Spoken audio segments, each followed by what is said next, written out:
Hello again, this is SF Giants Fan Mike coming to you today with another Fate Stay Night / Nasuverse video. Okay guys, I don't know if you remember, but all the way back in the beginning when I think it was in my first or second video about Fate Stay Night / the Nasuverse or whatever, I once opined, man, I wish there was more. I would even just take a slice of life video just featuring Shiro and all the gang just hanging out. Ding, ding, ding, ding, ding. We're looking at it. All right. So I think I've talked about this show before, but I couldn't quite get the name right. So I could never find it.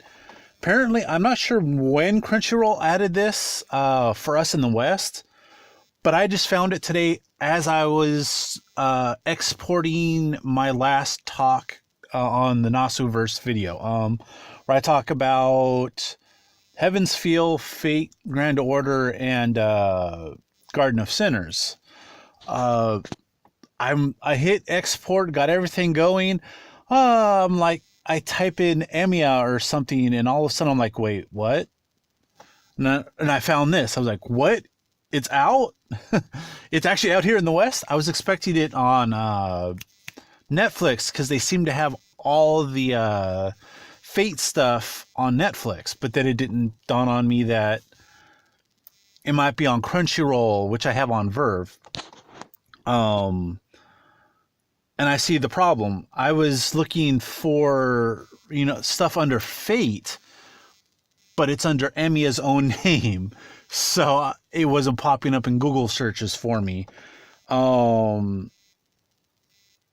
Or maybe it just didn't come out on Crunchyroll until recently, and I don't care. All right, guys, there's only 6 episodes. All 6 episodes are on Verve. For some odd reason, they're not showing episode... Okay, there's episode. It wasn't showing earlier. All 6 episodes are up on Crunchyroll. I don't know if there's more than that out there in Japan and they just haven't brought them over yet, or if there's just 6. They're all, really, they're 10 minutes long, with about 3 minutes intro, outro. So you can get through them in like an hour, 10 minutes, no problem. Didn't take me long to go through these. I love the intro, love the outro. I think I skipped the last 2. Of course, as I was skipping one, it had it had an ending, like 30 seconds worth of animation there. But I loved the show. Let me try to keep the screen on. I love this show. It is ridiculously awesome. All right. So the premise of the show, if you don't know, is pretty much just what Shiro's going to make for dinner and cool little interactions between the characters. We get to see a lot of, say, Saber eating and looking content eating, which is awesome. There's an episode kind of centered around Girls' Day or something in Japan, where they dress up Emyia really cute in a kimono and all that. They bring her over, they cook special stuff and have a little special ceremony, it seemed like, or whatever. The show is just so cool in so many ways. There's no action. You're not going to see any fight scenes in here. You do see some tension when they go to Ryodo Temple. And you actually get to see Shiro at his job. You know how he helped. If you've read the novel, which I'm kind of working my way through with Otaku Daikun, he's got all of the Fate route up on his channel right now.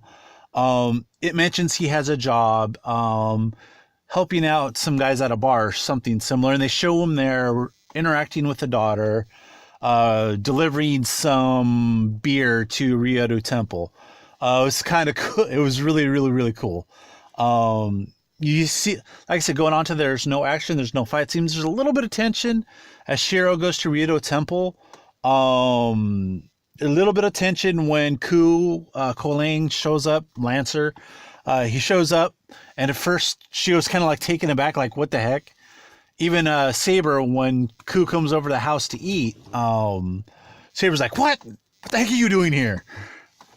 Are we about to have to fight or something? Ku's just, no, I'm over for dinner. I'm guessing that's their way of hand waving. The whole Ku Kolang or Lancer coming over for dinner and the interaction between Saber and Lancer from Arturia and Ku is, hey, we're just here to have fun. We're just here to have a nice little slice of life, featuring all the cooking stuff that is in the, the novels that is barely in the anime and movies now. We get to actually focus on that. The one thing I'd like to know, if any of you know, is that cooking stuff even legit? Like, could I try that as a recipe? I'm not one to do much in the way of fancy cooking, but when he did those, he does some sandwich. When he goes to Rito Temple, he does some sandwiches. That actually looks really simple to do,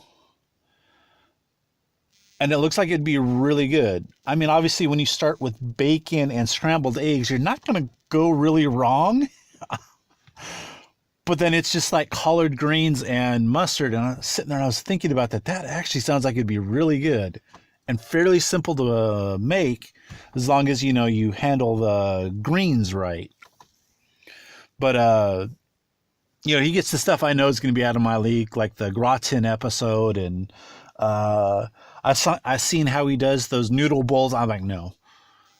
That's actually the first episode. Let me see if I can... Yeah, the soba episode, and actually see why they got that out in December and the rest out in February. Because if you're watching it here, if you watch it here, episode 1 is a New Year's thing, so they had that around New Year's. Then it jumps forward. With this right here, the episode 3, the spring, don't even ask me how do you pronunciate that, is in a March. So I'm kind of guessing these are either coming out really slow or whatever. But anyway, guys, I am loving this. I'm hoping there's more to come. As you see, we get to see even. Just check this out. I mean, you got Saber, you got Ku, you got lots of cool, cute Taiga moments. You get to see, I forget the assassin's name. I just saw it in Fate Grand Order. Saneki? I forget his name. You guys know who I'm talking about. Not true assassin. Obviously, you get Medusa. She's there. It is just a really cool. And then you have episode 6. I'm going to spend just a minute or two here, but episode 6 was kind of special because it featured Kiritsugu and a young Taiga, which was really, really, really cool to see. You kind of see the inspiration why Shiro ended up becoming a good cook. Now, granted, this is, how the Nasuverse kind of works. It is all alternate universes. They're all essentially, all these universes are what ifs. So technically, he might not have actually. Anyway, in the episode, it kind of shows Shiro's motivations to becoming a really good cook was kind of to try to entice Kiritsugu to stick around more instead of, traveling the world. It's brought up multiple times in the episode, or at least twice in the episode. So obviously it's an alternate universe, so you can't say that's actually equivalent to Fate, Stay Night, or whatever else, but why wouldn't it work for that? And it's just kind of cool. This is why he became such a good cook. And I just love all the little stuff they do, from seeing everybody again, get to see them interact and have fun. I mean, oh my gosh.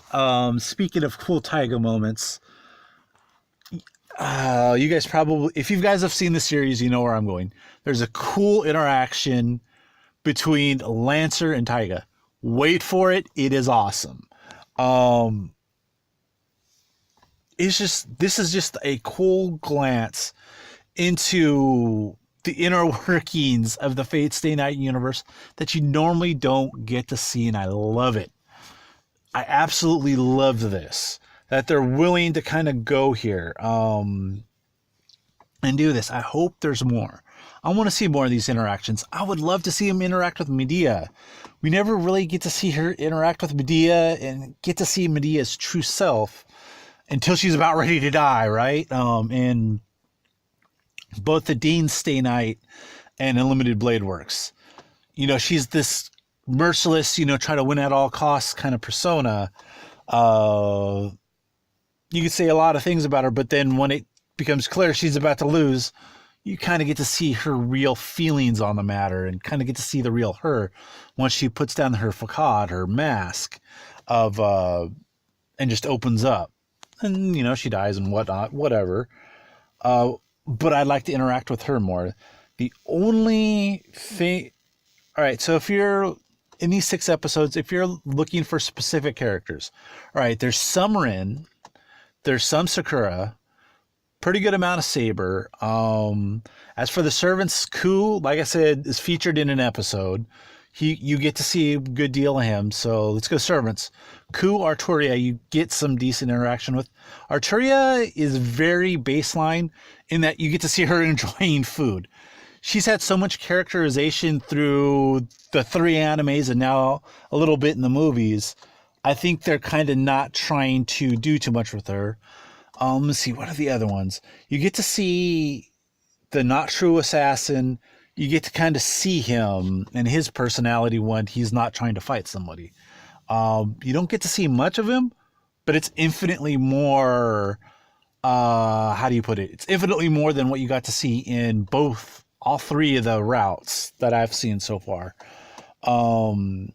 Medea, she's only shown up a little bit, but again, she's one of the servants that kind of got a good spotlight in Deed Stay Night and Unlimited Blade Works, so I kind of understand that. So Caster, Lancer, Assassin, Saber. We do get to see Medusa. She doesn't get to interact too much.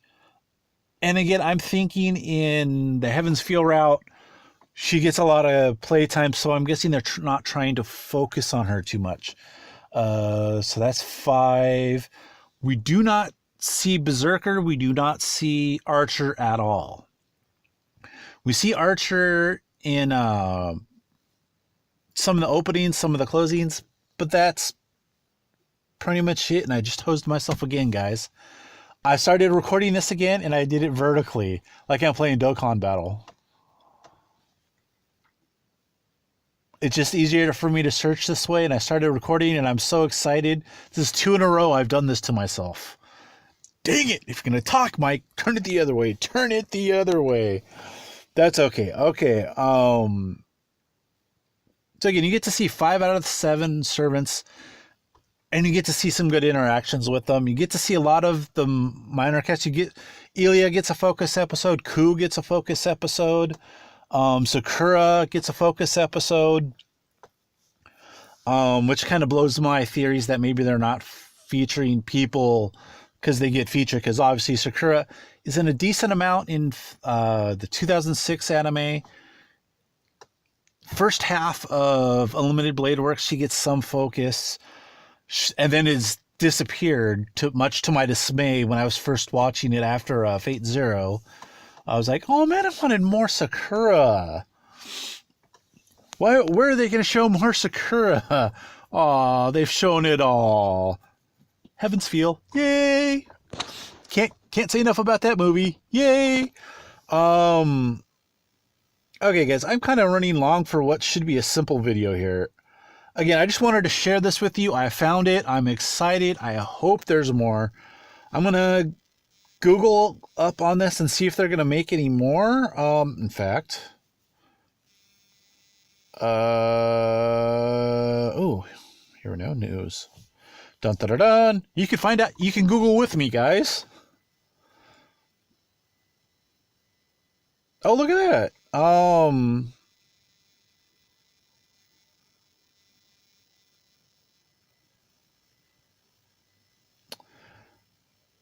Okay, it looks like. Okay, so it looks like maybe they're coming out once a month, maybe?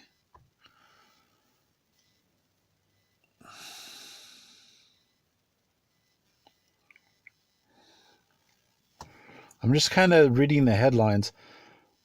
But the Christian... Okay, guys, I got to see what the Christian Post wants to say about this. We know that if you're Christian, Fate Stay Night's probably very, very touchy.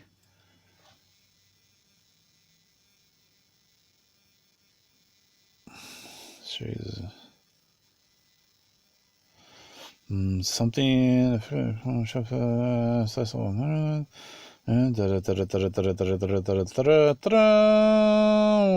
Whatever, you guys get the idea. Okay. Oh, it came from a manga, duh. Okay, guys, I'm gonna end it there. As you can see, I'm very hyped for this. Like I said in my earlier video, I'm still gonna try to get that out before this one is as hyped as I am for this. Right now it's busy for Fate Stay Night. We just had technically it's since Fate Apocrypha, it's been kind of a dead zone until Heaven's Field just came out last week. And then now I found this. Obviously there's not much to it, but whatever. And then at the end of the month, Last Encore is coming out. So a lot going on in Fate Stay Night. I love it. Yeah, guys, I just appreciate the fact that you guys are here and, oh, excuse me, guys. I appreciate that you guys are here and going through this with me. All right, guys, I will see you guys next time. Bye.